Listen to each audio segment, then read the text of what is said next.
आइए सुनते हैं अवधेश श्रीवास्तव द्वारा लिखी हुई एक थी अनुदी। उस दिन अचानक कुछ अजीब सा घट गया। अनुदी की शादी की बात मास्टर जी ने कहीं चला दी थी। लड़का और उसके घर वाले देखने भी आ गए थे। ऐसा नहीं था कि अनुदी से सब बातें छिपी हों। उन्होंने बातचीत के दौरान स्पष्ट स्वर में शादी से इनकार कर दिया था। पूरा मोहल्ला हक्का बक्का रह गया था। लड़का और उसके घर वाले अपना सा मुँह लेकर वापस चले गए थे। मैं वहाँ पहुँचा तो बहुत सन्नाटा छाया था। मास्टर जी बेजान से आराम कुर्सी पर पड़े थे। मैंने नमस्कार किया तो उन्होंने अपनी गर्दन किसी यंत्र की तरह नीचे झुकाकर ऊपर उठा ली। मुझे लगा जैसे मैंने किसी मुर्दे से नमस्ते की है। फिर वे अपनी खामोशी समेत ही उठकर अंदर चले गए। ढेर सारी किताबों में उलझी अनुदी ने अपने कमरे की खामोशी को तोड़ा। विवेक, आओ बैठो। मैं उनके करीब ही चटाई पर बैठ गया था। मेरे मन में उनके प्रति कुछ नाराज़गी भरी थी। तुम आज चुप क्यों हो? अनुदी ने मोटी सी किताब पर झुका सिर उठाया था। क्या तुम भी मेरे इस निर्णय से नाराज़ हो? नहीं। मैंने एक पत्रिका को उलटना पलटना शुरू कर दिया था। पर इतनी बात तो कहूँगा कि समाज में रहकर उसकी इतनी अवहेलना उचित नहीं। आखिर बदनामी भी तो आदमी के जीवन से जुड़ी है। आपको शादी नहीं करनी थी तो ठीक है, पर लड़के से बहसबाजी करने और उसका अपमान करने की क्या ज़रूरत पड़ गई? क्या आप जीवन भर बिना शादी? विवेक, अगर इस समाज में शादी एक व्यापार है तो मुझे इस व्यापार से नफरत है। इससे अच्छा है कि बिना शादी के ही जीवन निर्वाह करूं। अनुदी ने किताब एक तरफ रख दी थी। तुम उस समय यहाँ होते तो शायद सोचते कि मैंने ठीक ही किया है। इस समाज में लड़की की योग्यता का कुछ महत्व ही नहीं है। पैसा ही सर्वोपरि है। लड़के ने जब स्वयं बाबूजी पर व्यंग कसा कि आप पीएचडी की बात कर रहे हैं, मेरे पास एमबीबीएस लड़की का 50,000 कैश के साथ ऑफ़र है, तो ऐसे लड़के को डांटना लाजमी था। भला मैं अपने विचारों और सिद्धांतों को ताक पर रखकर चुप क्यों बैठी रहती? मेरी पढ़ाई लिखाई का क्या फ़ायदा? प्रकृति पुरुष के साथ है, उससे कहाँ तक लड़ा जा सकता है? मैंने तर्क किया था। लड़का प्रोफेसर है, कुछ समय बाद विदेश जा रहा है। इतना अच्छा। विदेश जाना क्या किसी की योग्यता का प्रमाण है? अनुदी मुझे बीच में ही टोककर बिफरी थी। महत्वाकांक्षाओं में घिरे ऐसे न जाने कितने कैरियरिस्टिक बुद्धिजीवी हैं जो सिर्फ अपनी आर्थिक सुख सुविधाओं को जुटाने के लिए चिंतित रहते हैं। समाज और देश से उन्हें कोई वास्ता नहीं होता। मास्टर जी ने मौन ओढ़ लिया था। उन्होंने अनुदी को गांधी और गौतम के विचारों से शिक्षित दीक्षित किया था। लेनिन और मार्क्स के विचारों की अनुदी ने स्वयं शिक्षा ले ली थी। इनके विचारों को पढ़ने के बाद उन्होंने अच्छी तरह से समझ लिया था कि अब सामाजिक परिवर्तन बहुत ज़रूरी है और यह काम किसी क्रांतिकारी कदम से ही संपन्न हो सकता है। अक्सर अनुदी से मैं भी तर्क कर जाता। वह घर छोड़कर जाने की बात करती तो मैं प्रतिवाद करता। गौतम बुद्ध भी तो घर छोड़कर गए थे, किसी स्वस्थ समाज की स्थापना करने के लिए। कहाँ है उनका समाज? कभी किसी दार्शनिक और चिंतक के विचारों के सहारे समाज नहीं चलता। आज इस देश में कोई संस्कृति और दर्शन भी है? अनुदी मेरी अबोधता पर हंस देती। भ्रष्ट संस्कृति के बीच जीने वाले बुद्धिजीवी ऐसे ही सोचते हैं। अक्सर अनुदी की तीखी बातों से अपमान बोध रेंगने लग जाता था, पर मैं उनके विचारों से अभिभूत था। उनकी तलाश शुरू कर देता था। वह घर पर कम ही मिलती, कभी किसी संस्था में तो कभी किसी आंदोलन में सक्रिय नजर आती। शहर की झुग्गी झोपड़ी वाली आबादी में जाती, उनकी समस्याएं सुनती और सुलझाने का प्रयास करती। मज़दूरों की बस्ती से उन्होंने हमदर्दी का रिश्ता कायम कर लिया था, क्योंकि उनका विश्वास था कि शोषित और पीड़ित जनता की सेवा करना ही सच्ची सेवा है और उन्हें शोषण और पीड़ा से मुक्त होने के लिए सक्रिय करना ही सबसे बड़ा धर्म है। एक दिन मुझे अनुदी मज़दूरों की सबसे बड़ी बस्ती जूही कॉलोनी में मिल गई थी। मैंने सहसा साइकिल रोक ली। इधर कहाँ जा रही हैं आप? मुझे देखकर वह तनिक असमंजस में पड़ी, फिर हल्के से मुस्कुरा कर बोली, आओ मेरे साथ। मैं उनके साथ हो लिया। मैं अक्सर अपने आवश्यक काम छोड़कर अनुदी के कहने पर कहीं भी चल देता था।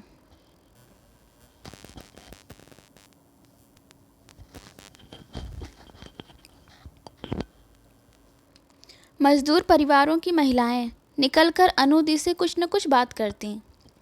एक जगह एक महिला ने रोक लिया, अनु बिटिया, आज नहीं जाने दूंगी।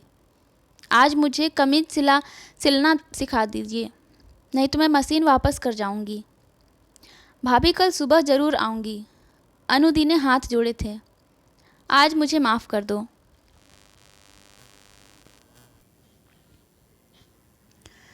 हम दोनों आगे बढ़े तो उस महिला ने ज़ोरों से आवाज़ दी, अनु बिटिया, ठंडाई तो पीती जाओ, कल सुबह पियेंगे। अनुदी ने बिना पीछे देखे इतनी बात कही थी। विवेक, यह महिला थोड़ी सी बड़ी है। अनुदी ने उसका परिचय देना शुरू कर दिया। रंग बिरंगे कांचों के ढेर से अलग अलग रंगों के कांच छांटने का काम करती है। इसकी सुंदरता पर कांच के ठेकेदार की नीयत खराब हो गई है। इसने काम छोड़ दिया। काम छूटने पर इसके पति ने इसे मारा पीटा। एक दिन मैंने यह सब सुना तो इससे पूछा कि तुम और कोई काम कर सकती हो? यह बोली कि सिलाई का थोड़ा बहुत काम जानती हूँ। इसने 200 रुपये अपने पति से छिपा कर जोड़ रखे थे। मैंने इसे किस्त पर सिलाई मशीन दिलवा दी। अब यह अपने पति को खुश करने के लिए कमीज़ बनाना चाहती है। बस्ती के और लोगों के कपड़े सिलकर अच्छी आमदनी कर लेती है। अनुदी, अगर इसने किन्हें न दी तो? विवेक, तुम्हारी दृष्टि चोर की है, इसे बदलने का प्रयास करो। अनुदी ने व्यंग कसा था। मैं समझ लूँगी कि एक पुस्तक के अनुवाद का पैसा प्रकाशक ने कम कर दिया है। मैं शर्मिंदा हो गया था। अब तक हमने पैदल ही काफ़ी रास्ता तय कर लिया था। मजदूर कॉलोनी पीछे छूट गई थी और हम मेहतरों की बस्ती में आ पहुँचे थे। नथुनों में अजीब सी संडास भर गई थी। मैंने कभी भी नहीं सोचा था कि अनुदी में इतना धैर्य और इतनी सामाजिकता है। अचानक उन्होंने एक छोटी सी कोठरी के सामने रुककर दस्तक दी। कुछ देर में हल्की बड़ी दाढ़ी वाला एक चुस्त नौजवान सामने आ खड़ा था। आइए अनुजी।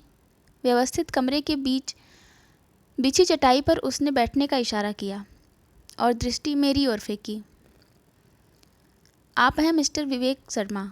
अनुदी ने मेरी ओर इशारा किया था। अच्छा, आप कहानियाँ लिखते हैं? उस युवक ने मुस्कुराते हुए हाथ हिलाया। मुझे आशुतोष कहते हैं। अच्छा विवेक, तुम कहानियाँ किसके लिए लिखते हो? अनुदी निश्चिंत होकर चटाई पर बैठ गई। तथाकथित बुद्धिजीवियों के लिए जो कुर्सी पर बैठे ऊँघते रहे और जाम में डूबकर उनकी चर्चा करते रहे। कहाँ है वह साहित्य जो जनता को जनक्रांति के लिए प्रेरित करे? आजकल मजदूर किसानों पर कहानियाँ लिखने का फैशन चल पड़ा है।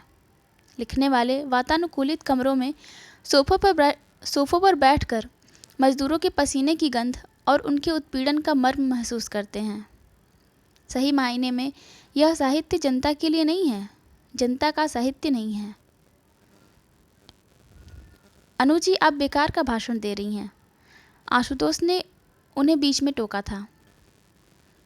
किसी परिवर्तन में साहित्यकार की भूमिका का उतना ही महत्व है जितना एक राजनीतिज्ञ का। अगर लेखक ही सब कुछ कर लेते तो फिर लेनिन की क्या ज़रूरत थी?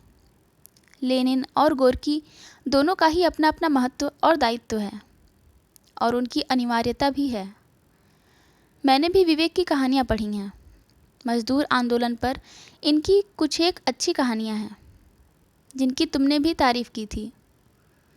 सवाल दृष्टि का है, जो विचारों से परिपक्व होती है। धीरे धीरे सब ठीक हो जाएगा। मैंने पहली बार यह जाना था कि अनुदी मेरे पीछे मेरी प्रशंसा भी करती हैं। अचानक मेरी दृष्टि कोठरी की दीवारों की तरफ गई तो देखा तमाम सारे सर्टिफिकेट और डिग्रियां रंगी थीं। विवेक, ये सर्टिफिकेट और डिग्रियां बताती हैं कि आशुतोष अपने स्कूल कॉलेज के दिनों में मेधावी छात्र रहे हैं, पर अब इन्हें बेजान शीशों में कैद कर ऐसे टांग दिया है जैसे कि अजायब घर की चीज़ें हों। अनुदी ने बिना कुछ पूछे ही बताया था, आशुतोष के जीवन में इनका कोई उपयोग नहीं रहा। यह अफसरशाही में गुलामों जैसा जीवन जीना स्वीकार नहीं कर सके। सहसा मुझे याद आया कि अपनी डिवीज़न सुधारने के लिए मैंने अमेरिका को खोजने वाले कोलंबस की तरह दुर्गम यातना भरी यात्राएं की थीं, और यहाँ डिवीज़न वगैरह अजायब घर की चीज़ें हैं। आशुतोष ने नींबू की चाय बनाई थी। चाय पीने के बाद मैं अनुदी के साथ वहाँ से उठ आया था। मेरी समझ में आने लगा था कि अनुदी का संपर्क ऐसे लोगों से हो गया है जो इस समस्या का आमूल-चूल परिवर्तन क्रांतिकारी माध्यम से चाहते हैं। अनुदी के साथ पढ़े लिखे, जागरूक और संवेदनशील युवक युवतियों की कतार थी। भरपूर उत्साह और लगन के साथ अनुदी उन सब के साथ सक्रिय थी।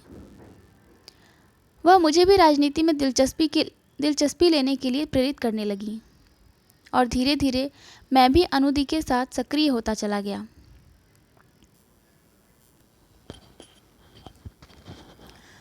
अनुदी ने दहेज और बलात्कार के विरोध में महिलाओं को एकत्रित कर कई बार जुलूस निकाले। उन्हें कई बार असामाजिक तत्वों और पुलिस व्यवस्था का ज़बरदस्त विरोध सहना पड़ा, पर वे निर्भय होकर अपने कार्य में पूरी लगन से लगी रहीं। उनकी गतिविधियाँ और दायरे बढ़ते ही गए, यहाँ तक कि वे बोनस के लिए धरना देने वाली भारतीय कॉटन मिल के मज़दूरों के बीच भी सक्रिय हो गईं। उन्होंने बस्तियों में जाकर मज़दूरों को समझाया। मज़दूरों की पत्नियों को भी इस लड़ाई में शामिल कर लिया। धरना धीरे धीरे एक बहुत बड़ी हड़ताल में बदल गया। भारतीय कॉटन मिल बंद हुए महीना बीत गया था, इसीलिए अखबारों में हड़ताल की सुर्खियां आने लगीं। अनुदी ने आम जनता को इस हड़ताल में सक्रिय करने के लिए एक जुलूस निकालने की योजना बनाई। अब तक उसका नाम पुलिस की फेहरिस्त में चढ़ चुका था। सरकारी अनुमति मिलने मुश्किल हो गई थी। अनुमति के लिए एसपी रंजन प्रसाद से मिलने के लिए अनुदी ने आशुतोष के साथ साथ मेरा भी नाम लिख दिया था। मैं मना न कर सका था, हालांकि यह अच्छी तरह से जानता था कि मेरे पापा से रंजन साहब का अच्छा परिचय है। बात घर तक अवश्य पहुंच जाएगी।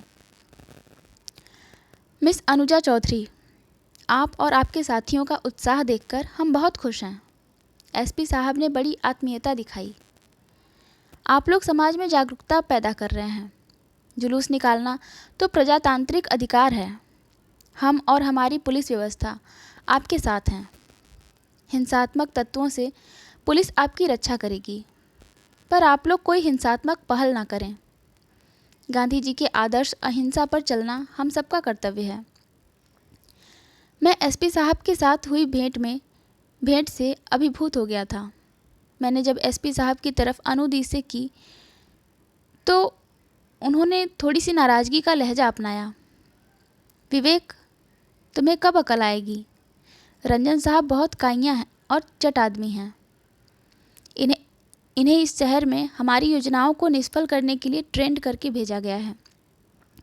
पहले परमिशन इसलिए नहीं दी गई कि हम लोग उनसे मिले और वे हम लोगों के चेहरे पहचाने। वे तो जानबूझकर हिंसा की बात कर रहे थे ताकि हम लोग कुछ बोलें। सही मायने में वे हम लोगों को चेतावनी दे रहे थे। मैं अनुदी की दूरदर्शिता पर चकित था। एसपी साहब से मुलाकात के दूसरे दिन मैं अपने कमरे में जुलूस के लिए बैनर तैयार कर रहा था। अचानक पापा की छाया मेरे सामने आकर खड़ी हो गई। इस कमरे में बहुत कम ही आने वाले पापा को देखकर मैं सहम सा गया।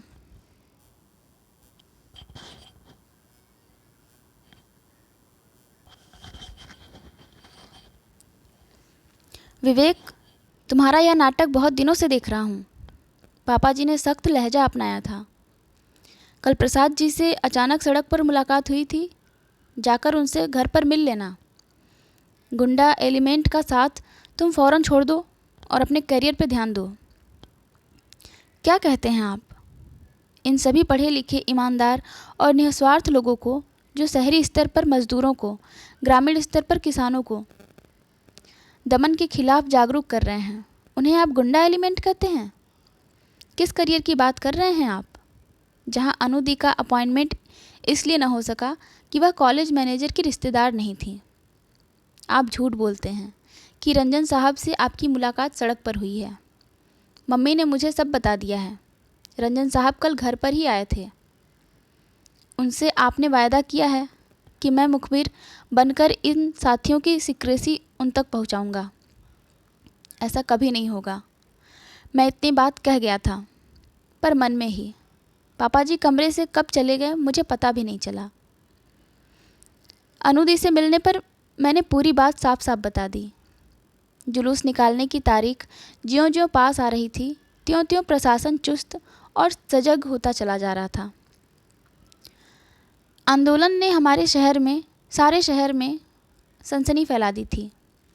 फूलबाग के मैदान से अभूतपूर्व विशाल जुलूस निकला था, जिसमें मजदूरों की पत्नियां और बच्चे भी शामिल थे। बड़ा चौराहा, परेड, गुमटी, गोविंद नगर व जुड़ी कॉलोनी से होता हुआ जुलूस कॉटन मिल के सामने पहुंचकर रुक गया था। मिल के अंदर मिल मालिकों ने यूनियन के नेताओं को बंद कर लिया था।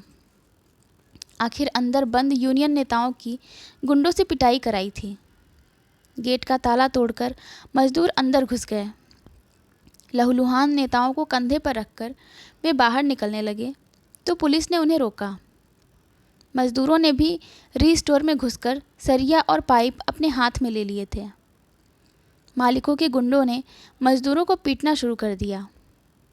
पुलिस ने भीड़ पर गैस के गोले फेंके। भीड़ को तीतर बीतर न होता देख अंत में गोलियां बरसाई थीं। सारा माहौल लहूलुहान हो गया था। लाशों को ट्रकों में भर लिया गया। अर्धमूर्छित और घायल मजदूरों को भी लाशों के बीच दबा दिया गया था। पूरा शहर स्तब्ध और शोकाकुल हो उठा था। मजदूरों की बस्तियों में पुलिस पीएसी तैनात कर दी गई। डीएम ने सारे शहर में दफ़ा 144 तथा मील के इर्द गिर्द कर्फ्यू लगा दिया था। अखबारों ने इन दुर्घटनाओं को एक और जलियांवाला कांड कहा। इस मार्मिक घटना को बीबीसी लंदन ने ब्रॉडकास्ट किया था। न्यूज़ सेंसर की गई, इसीलिए मजदूर पुलिस मुठभेड़ में मात्र 5 मजदूर की मृत्यु दिखाई गई थी। अनुदी गिरफ्तार हो गईं। उन्हें 5 साल के लिए शहर छोड़ने का आदेश हो गया था। उनके शहर से चले जाने की सूचना को मोहल्ले वालों ने गलत ढंग से लिया। हर व्यक्ति ने अनुदी के बाबूजी पर थू थू किया। अपनी अपनी टिप्पणियों की बौछारें लोगों ने फेंकी। बड़ा काबिल बन रहा था, अपनी बेटी को पीएचडी करा रहे थे। बड़ा स्वाभिमान था अपनी बेटी पे। कहते थे एक दिन नाम रोशन करेगी। चली गई मुंह पर कालिक पोत कर। बुढ़ापे की यह बदनामी मौत के बाद भी पीछा नहीं छोड़ेगी। अपने को समझदार अनुभव करने वाले लोग कुछ ज़्यादा ही ऊंचा बोले थे। इस उम्र में प्रेम हो जाना स्वाभाविक है। पढ़ी लिखी समझदार लड़की को भगाने की क्या ज़रूरत पड़ गई? कोर्ट मैरिज कर समाज से संघर्ष करती। मोहल्ले में ही नहीं, कॉलेज में भी अनुदी स्टाफ की चर्चा का विषय बनी। लोग यह भी सोचते थे कि हिंदी विभाग की नियुक्ति में जो उनके साथ नाइंसाफ़ी हुई थी, इस कारण वह अपमान बोध से शहर छोड़कर चली गईं। तमाम सारी अफवाहों, आरोपों के बीच अनुदी घिर गईं। मैं चाह कर भी सच्चाई नहीं बता सका। समाज का चलन इतना गलत है कि इसमें जो बात जिस तरह से एक बार लोगों के मन में बैठ जाती है उसे निकाल पाना असंभव नहीं तो मुश्किल अवश्य होता है। अनुदी को मैं स्टेशन छोड़ने गया था। रात के खामोश सन्नाटे में ठंडी हवाएं साएं साएं कर रही थी। मैंने खामोशी तोड़ी। यहाँ के आंदोलन को कौन गति देगा? हम अपने उद्देश्य में सफल हो रहे हैं, अनुदी ने कहा। हमें नेता नहीं बनना है, बल्कि मजदूरों को शोषण और जुल्मों का एहसास कराकर उन्हें विद्रोह के लिए खड़ा करना है। वे स्वयं ही अपने ढंग से नेतृत्व खोजेंगे। एक बार जिसमें क्रांति के लिए ज्योति जल उठी, उसे फिर कभी कोई आंधी नहीं बुझा पाती। फिर तुम और आशुतोष तो हो ही यहाँ। अनुदी बिहार के ग्रामीण क्षेत्रों में सक्रिय हो गई। एक दिन आशुतोष के कमरे पर गया तो देखा कि उसकी डिग्रियों की जगह अब देश विदेश के क्रांतिकारी राजनीतिज्ञों के चित्र टंगे थे। आपकी सारी डिग्रियां कहाँ गईं? मैंने उत्सुकता जाहिर की। एक दिन अंगीठी जलाने के लिए कोयले नहीं रहे तो मैंने उन्हें जलाकर चाय बना ली। आशुतोष ने बड़े ही सहज होकर कहा, इन क्रांतिकारियों के चित्र तुम देख रहे हो? इन्होंने ही मुझे सही शिक्षा दी है। कागजी डिग्रियां मुझे गुलामों जैसी ज़िंदगी से ज़्यादा कुछ नहीं दे सकती थीं। मेरे एक मित्र ने पिछले साल IAS कंप्लीट किया था। वह हताश हो गया है, कारण वह मूर्ख और भ्रष्ट मंत्रियों के आदेशों का सरकारी अर्दली से ज़्यादा कुछ नहीं बन सका। अब मेरी शामें आशुतोष के साथ गुजरने लगीं। मेरे विचार और दृष्टिकोण बदलने लगे थे। मैंने जान लिया था कि यह लड़ाई कहाँ ले जाएगी। शायद इन्हें स्वयं पता न हो, पर इन्होंने लड़ना मुख्य धर्म मान लिया है। अनुदी के समाचार लगातार मिलते रहते। उन्होंने भूमिहीन किसानों के साथ मिलकर उन्हें जमींदारों के विरुद्ध संघर्ष के लिए प्रोत्साहित किया। बेगार करने वालों को उनके शोषण के खिलाफ जागरूक आंदोलन के लिए तैयार किया। प्रशासन को दिखाया कि उनके कड़े क्या होते हैं, कि उनके कड़े क्या कहते हैं और वास्तविक स्थितियां क्या हैं। जमींदारों ने पुलिस व प्रशासन से मिलकर विद्रोह करने वालों की झुग्गी झोपड़ी जलवा दी। अनुदी ने उन्हें सक्रिय कर जमींदारों के विरुद्ध खड़ा कर दिया। आंदोलन किए और जुलूस निकाले। अचानक मास्टर जी के बीमार पड़ जाने से कई दिनों तक आशुतोष से मिल न सका। आशुतोष के पास गया ताकि वह अनुदी को सूचित कर दे कि वह अपने बाबूजी से मिल लें। अनुदी को 5 पुलिसकर्मियों की नृशंस हत्या करने के अपराध में कोर्ट द्वारा फांसी की सज़ा सुनाई जा चुकी थी, आशुतोष ने बताया। उन्होंने सरकारी या अन्य किसी तरह की सहायता लेने तथा माफ़ी मांगने से इनकार कर दिया। बीमार मास्टर जी तथा आशुतोष के साथ मैं पटना पहुंचा। वहां स्टेशन पर आशुतोष हमें छोड़कर कहीं चला गया। बिहार पुलिस ने आशुतोष के नाम वारंट जारी कर रखा था। पटना की सेंट्रल जेल के अंदर अनुदी को कठोर निगरानी में रखा गया था। पापा ने मास्टर जी के बुढ़ापे पर तरस खा अपने परिचित मंत्री को पत्र लिख दिया। पत्र देखकर मंत्री महोदय बड़े असमंजस की स्थिति में फंस गए। इस तरह के सक्रिय लोगों से निपटने के लिए केंद्र के सख्त आदेश हो चुके हैं। मंत्री महोदय ने मास्टर जी को पूरा पढ़ी लिखी लड़की का गुंडा एलिमेंट के साथ कैसे संपर्क हो गया? जाइए, जेलर को मैं फ़ोन कर दूंगा। मंत्री की सिफारिश के बावजूद जेलर ने सरकारी खानापूर्ति में पूरे 2 दिन गुजार दिए थे।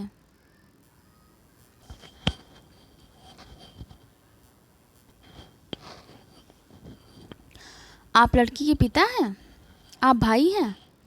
जेलर ने उपहास भरी नज़रों से मुझे व मास्टर जी को देखा। मिलने से पहले इस शर्त को पढ़ लीजिएगा। नीली स्याही की लिखावट से पुता एक सफ़ेद कागज़ हम दोनों के सामने मेज पर खुल गया। फांसी के बाद रात में ही लाश का दाह संस्कार करना होगा। लाश को शांतिपूर्वक ले जाना होगा। किसी तरह के जुलूस या नारों का आयोजन नहीं होगा। मास्टर जी ने सरकारी नज़र डालकर नीचे दस्तखत कर दिया। सुनो, इन्हें अंदर ले जाओ। जेलर ने एक पुलिसकर्मी को आवाज़ दी। ध्यान रहे, 5 मिनट से ज़्यादा समय न लगे। अंधेरी कोठरी के एक कोने में अनुदी जंजीरों से लदी दिखी। अनुदी, मेरी आवाज़ कांपी। जंजीरों की तेज खनखनाहट कोठरी में गूंज गई। कोठरी के दरवाजे तक अनुदी बिजली की तरह दौड़ती हुई आईं। दरवाजे की सलाखों को उन्होंने कसकर पकड़ लिया। मेरी वजह से आपको दुख पहुंचा है, उसके लिए मैं माफ़ी चाहती हूँ। अनुदी ने मुंह फेर लिया था ताकि उनकी आंखों में आए आंसू हम दोनों देख न लें। बिना किसी उत्तर के मास्टर जी ने सलाखों के बीच हाथ डालकर अनुदी के बिखरे बालों वाले सर पर प्यार से हाथ फेरा, मानो मासूम सी बच्ची को दुलार रहे हों। विवेक, मैं जानती थी कि तुम यहाँ आओगे। संभव था कि सख्ती के कारण तुम मुझसे मिल नहीं पाते। इस कारण मैंने तुम्हें एक पत्र लिखा था। अनुदी ने पेंसिल से लिखा छोटा सा पत्र चुपके से दिया। मैं और मास्टर जी अनुदी से मुलाकात कर वापस आ गए। गेट के बाहर होते ही मैंने अनुदी द्वारा दिया पत्र खोल दिया। प्यारे विवेक, तुम्हारी अनुदी अगर उन 5 पुलिसकर्मियों की हत्या न करती तो उनके द्वारा बलात्कार का शिकार होती। कोर्ट में मैंने यह इसलिए नहीं बताया क्योंकि यह जानकारी आंदोलन की महिला साथियों में एक तरह का भय बैठा सकती थी। माफ़ी मांगकर मुझे ज़िंदगी मिल सकती थी, पर मेरी मृत्यु क्रांति के लिए एक प्रेरणा बनेगी। संघर्ष में बलिदान स्वाभाविक है। जनता को शोषण और उत्पीड़न के खिलाफ प्रेरित करने के लिए मरना एक खुशी की मौत होती है। मरना मेरे लिए गौरव ही है। लेकिन तुम मेरी फांसी को एक सहज मृत्यु के रूप में ही लेना। तुम्हें हिदायत भी देती हूँ कि रोमांचकारी दृष्टिकोण से भावुकता में फंसकर व्यक्तिगत बलिदानों को मुद्दा बनाकर कुछ भी सृजन न करना। व्यवस्था बदलने के क्रांतिकारी दोलनों को कहानियों, किस्सों व कविताओं के अति भौतिकवादी वातावरण में तुम कैद न होने देना। क्रांतिकारी साहित्य का अध्ययन अवश्य करना ताकि सही और सच्चे अर्थों में जनता के लिए लिख सको। अपने मास्टर जी का ख्याल रखना। तुम्हारी अनुदी। करीब आखिर फांसी का दिन भी आ गया। सरकारी औपचारिकता के बाद अनुदी की लाश को हमें रात के करीब 2 बजे सौंपा गया। अर्थी उठते ही हमारे साथ न जाने कहाँ से लंबी भीड़ आकर जुट गई। भीड़ ने फूलों से अनुदी का स्वागत किया था। मुझे समझने में देर न लगी कि सब अनुदी के ही साथी थे। एक जीप लाश के पीछे पीछे हो ली जिसमें पुलिस में हथियारों के